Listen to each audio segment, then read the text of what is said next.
Parking at East has changed drastically since the beginning of second semester, but there's still one question on everyone's minds. Why? At the end of the day, this boils down to student convenience and student safety. And student safety every single time is going to win. Then we'll take a look at how social media has made it easier for sextortion and cyberbullying to thrive among teens. Thousands more cases all over the country and the world. Even locally here in Columbus, we've had some cases. So it's unfortunately a growing problem. We'll also find out how the C4 Career Week here in Bartholomew County impacts students' futures. So it gives those students an opportunity to explore and learn a little bit about different careers that they didn't necessarily know about, and just give them another opportunity to think about. All that and more coming up on Torch TV.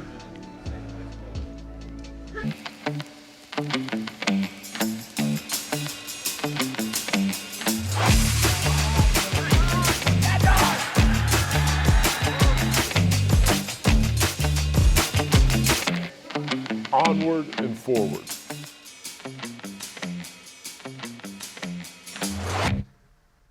Welcome back to Torch TV. My name is Inaki Ramirez, and today I'm joined by Cambree Martinez. Cambree, we are a week away from spring break. What plans do you have? I don't think I'm really going to do anything, just stay in Columbus. What about you? Just stay with some family, nothing much. Now let's get right into this episode of Torch TV.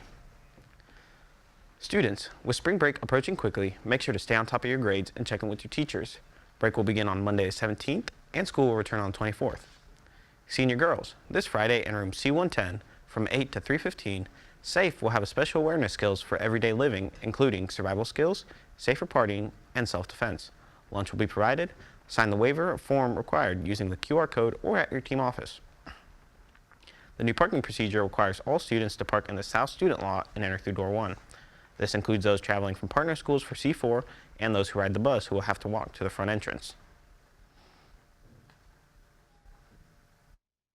Many students drive their car here for C4 even though they go to other schools. For example, I go to North, and this impacts me as well. Let's head over to Abby Knollman with more on why these procedures are taking place. Thanks, Cambree. We're almost halfway through second semester, and yet these changes are just now being implemented. But there are several factors as to why this decision was made now. East administrators implemented new safety procedures on March 3rd that caused major changes in student parking policies, including the closing of the band lot for all students and parents. This has raised concerns with students over several things, such as the number of spots available and the efficiency, safety, and logistics of arriving at East.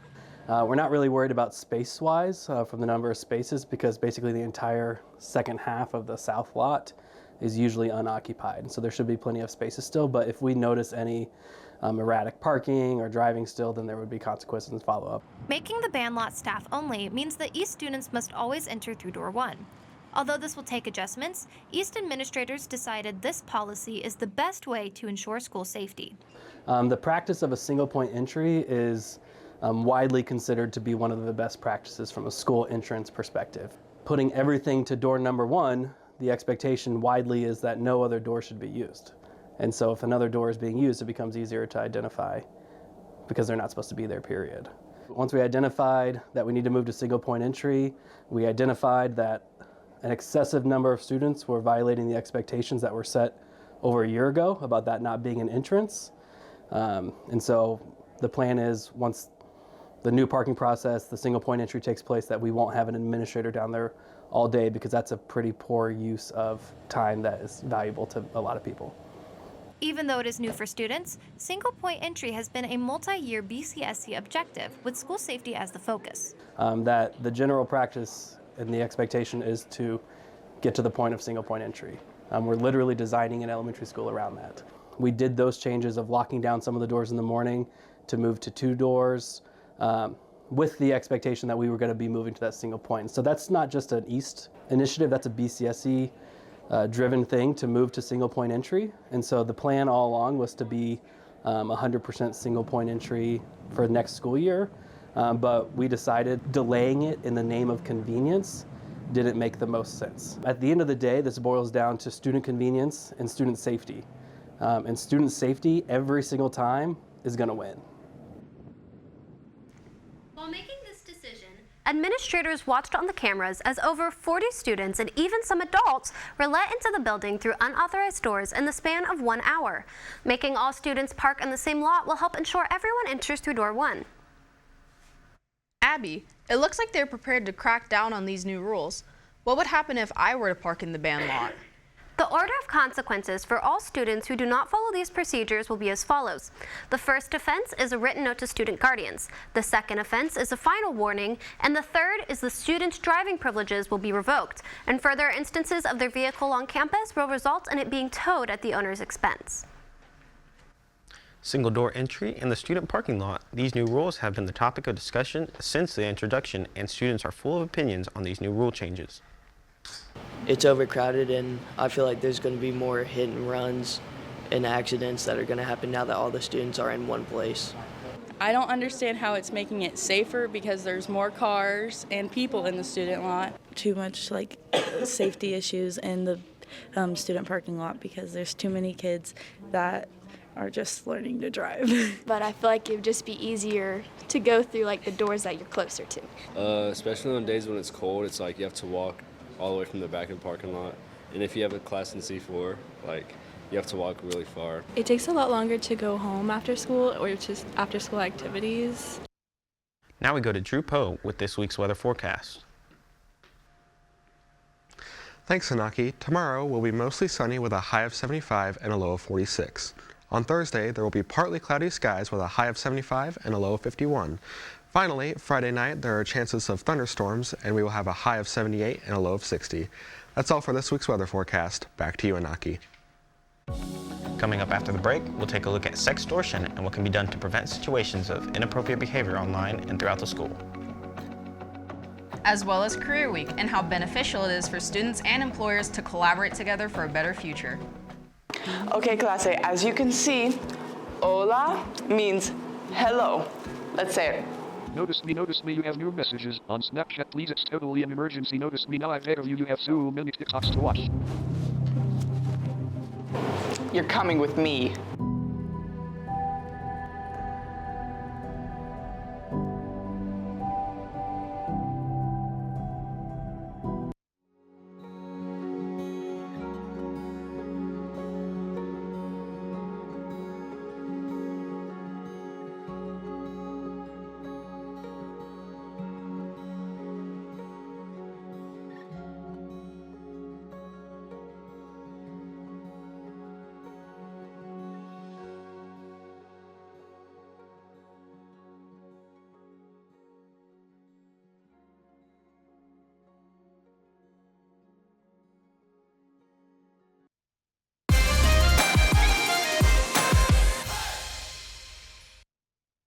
The East Symphonic and Jazz Band will be holding a concert here this Thursday, March 13th at 7 p.m. in the Robbins Auditorium. East faculty and students with their IDs can get in for free. Additional tickets can be purchased at the door with cash only. Auditions for the East Show Choirs are coming up, with the dancing auditions being on March 25th from 4 to 8, and the singing auditions will be on the 27th from 4 to 8. Registration for summer school classes is coming up. All are online via Edmonton, and students can only take a maximum of 2 classes. However, PE and health courses will not be offered this summer.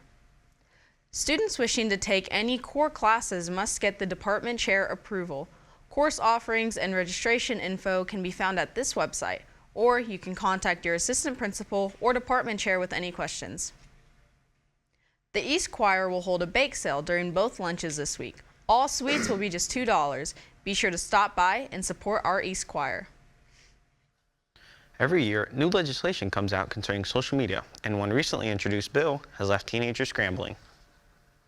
The purpose of Indiana Senate Bill 11 is to hold social media companies responsible for implementing restrictions on their sites. Site owners must verify that minors under 16 have verifiable parental consent to access any social media site, with sites violating this law facing up to $250,000 in penalties. The primary author's intent is to give parents more control over their minors' access, because we have seen, in my opinion, consistently, the apps are not doing their jobs. we continue to hear stories where children are gaining access to what many people would consider inappropriate material, even though it was considered to be in an age-appropriate app. And if there's a particular app that they want to have access to, depending on how old they are, they're going to have a conversation with their parents, which is not the worst thing in the world. According to the law, it is up to the individual social media sites to prove parental permission, meaning that parents and the Attorney General can sue social media sites that allow minors under 16 access without verifiable parental consent. However, the companies are not held responsible in every instance. If someone breaks the rules, and so if somehow a minor figures out how to use their VPN to get around it, or somehow they get access by using fake credentials, etc. Sure, I mean, the app's not going to be responsible for bad actors, whether the bad actor is the child or someone else. Ultimately, the intention of Senate Bill 11 is to put the control over minors' social media back into the hands of parents. It's up to them, right? So it's their choice. They can override the system, if you will, and give their children free rein if they want. It's up to them. But I think that most parents will be happy to know that it's a decision they get to make. Hopefully, Senate Bill 11 can help us with the ever-changing fight to regulate social media. Sectionals for boys basketball started here on Tuesday night. With more on that game and the rest of sports, we go to Philip Crump with the latest in East competitions.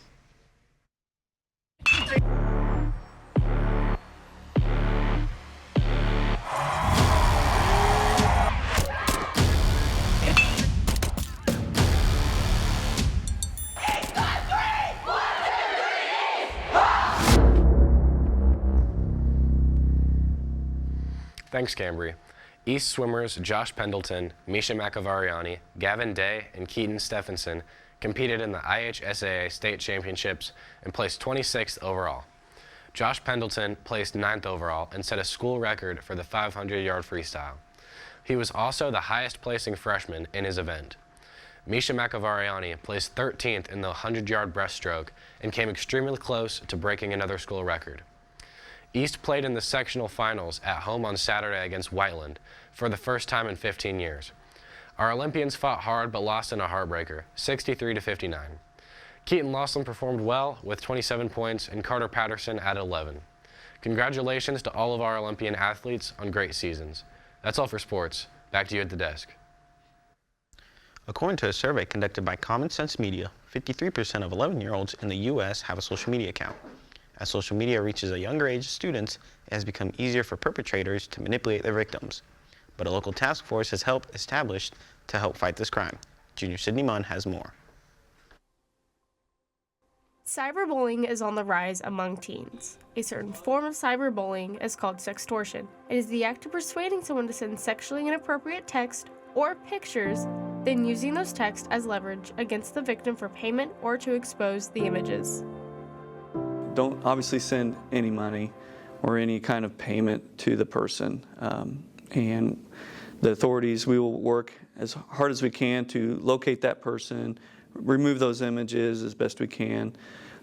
You can report them to cybertipline.org, but also work with your local law enforcement.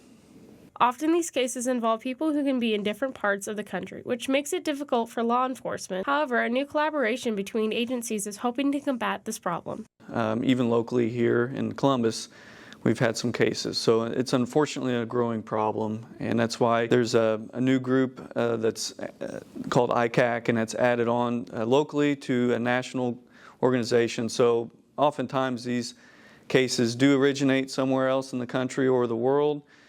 So we're able to interact with other agencies in case the suspects are located somewhere else. Social media has had a negative impact on teenagers' mental health, leading to technology addiction and body image issues. From 2005 to 2024, sextortion has increased by more than 500%. Some victims seek out validation, which leads them to be involved in sextortion. And when these situations start to get out of hand, the victim often reacts by deleting compromising messages and images. Although they're pressuring you to pay them like immediately, take a minute, slow down. Obviously you can block the person, but don't delete the account or your account or the information. until you go to proper authorities such as the police department. There's no mistake that can't be dealt with. The best way to avoid that would be to not send any images out, because once they're out there, it's hard to control. After the break, we'll dive into Career Week activities and how students can explore different pathways available to them through C4. And we'll catch you up to date on the headlines around the world and the country. Stay tuned to Torch TV.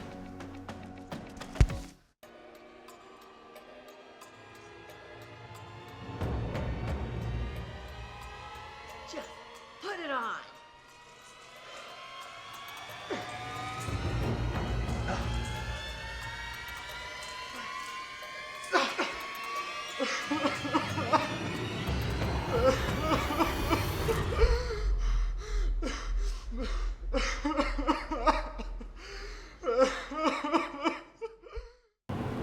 What happened to her hair?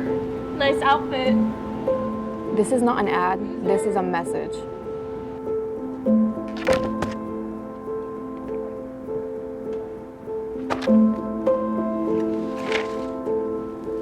This is not an ad, this is a message.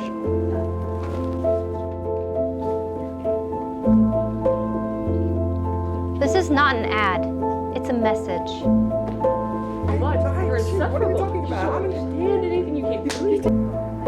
You need help? Do you need help? Yes.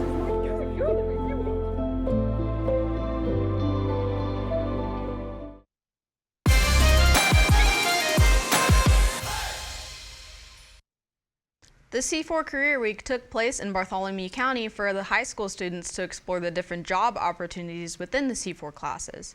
But not only did this benefit the students, but it also benefited the employers, giving them a chance to showcase a variety of jobs within their businesses. The C4 Career Week is an important week for students and employers in BCSE to come together and collaborate to bring opportunities and show how many different types of work there really is.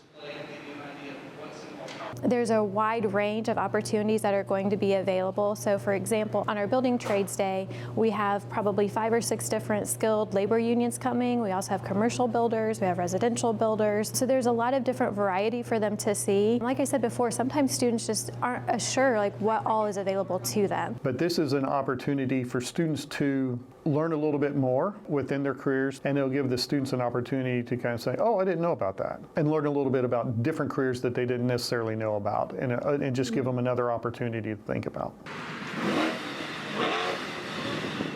Since the 4 years C4 Career Week has been introduced to Columbus, students experience the benefits the workforce employers bring to schools in Bartholomew County.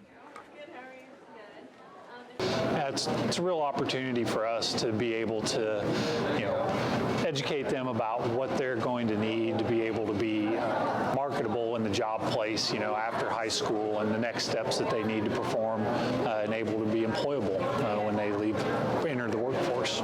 Career Week, we really wanted to dedicate a week to the career development and awareness. So C4 is a career and technical education center. So we're really looking at the career part of that when we're doing Career Week. So it's a way for us to be true to our mission, to connect students to community resources, and to make sure that we are able to provide them connections to partners that may be on their post-secondary pathway, whatever that might look like for them.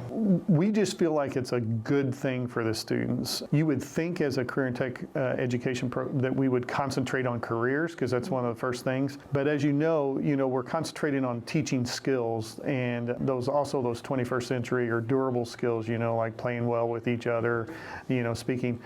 And so you kind of get wrapped up into sometimes just trying to learn how to do what you need to do and practice and get that skill. Now, we head over to Girum Linnemann with the most recent in news.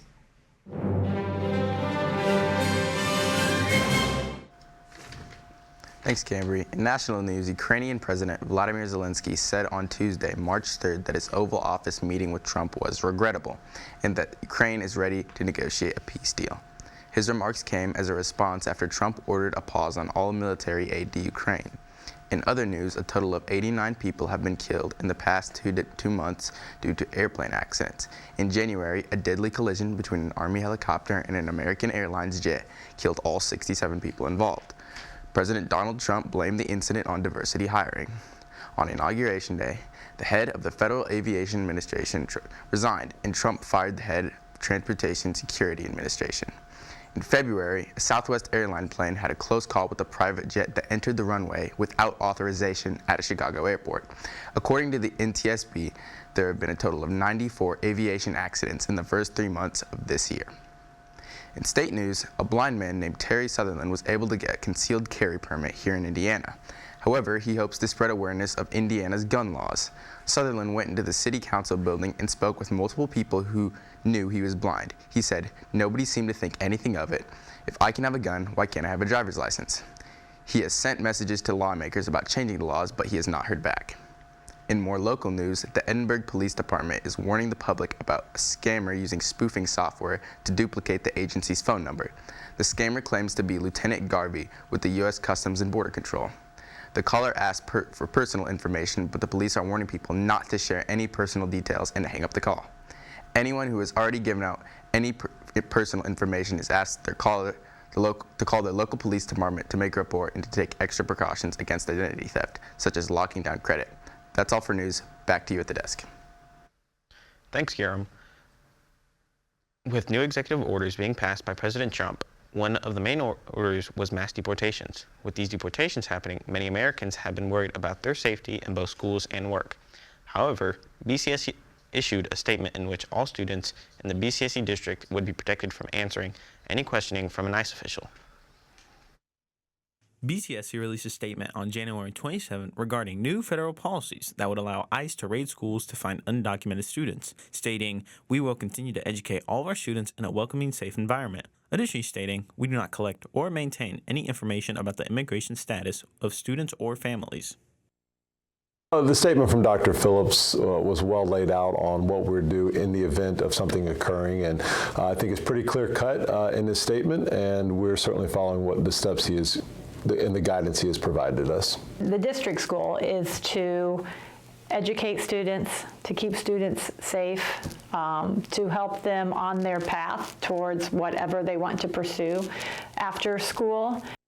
BCSE also wanted to reiterate that they are focused on the safety of immigrant students, and in their statement said that by law, a child's immigration status or that of their parents does not affect their right to a public education, also ensuring they will receive the best education possible.